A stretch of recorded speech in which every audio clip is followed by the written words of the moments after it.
ఎన్టీఆర్ గారితో అది తీశారు. ఇమీడియట్గా బాలకృష్ణ గారి ప్రాజెక్టు చెన్నకేశ్వరరెడ్డి. అది మళ్ళీ మన వివి నాయక్ గారు. ఆ కాంబినేషన్ ఎలా కుదిరింది సార్? చెన్నకేశ్వరరెడ్డి అంటే అది రిలీజ్ ముందు ప్రాజెక్ట్ సెట్ అయిందా, అది రిలీజ్ తర్వాతే బాలయ్య గారు సముద్ర డైరెక్షన్ అనుకున్నాం. ఓకే. ఆ కథ సెట్ అవట్లా, నేను ఒకళ్ళు పంపిస్తానని కథ వినండి అన్న. ఆది రైటర్ అని కూడా తెలియదు. ఓకే. కథ చెప్పేసాడు, వినయ్ అయిపోయింది సినిమా. ఇతనేనండి అది. మరి ముందు చెప్పాలి కదా, నువ్వు చెప్పకుండా కత్తి తిప్పించేసావు ఏంటన్నా. లేదండి మళ్ళీ ఏంటి అదే అదే సినిమా ఎక్కడ ఉంది అన్నాడు. ప్రసాద్ ల్యాబ్లో షో అన్నాడు. చూశాడు, చూసి అక్కడ నుంచే నెంబర్ కలుపు అన్నాడు.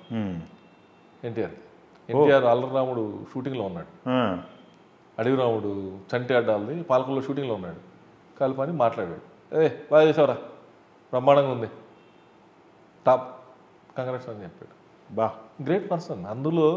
అందుకే బాలకృష్ణ గారు అప్పటి నుంచి ఇప్పటివరకు ఎప్పటికైనా ఎవర్ గ్రీన్ నెంబర్ 1 హీరో. నేను చేసిన హీరోల గురించి చెప్తున్నా, మిగతా హీరోల గురించి చెప్పట్లా. నేను చేసిన హీరోలో నెంబర్ 1 హీరో అంటే ఆయనే, బాలకృష్ణ గారు టాప్.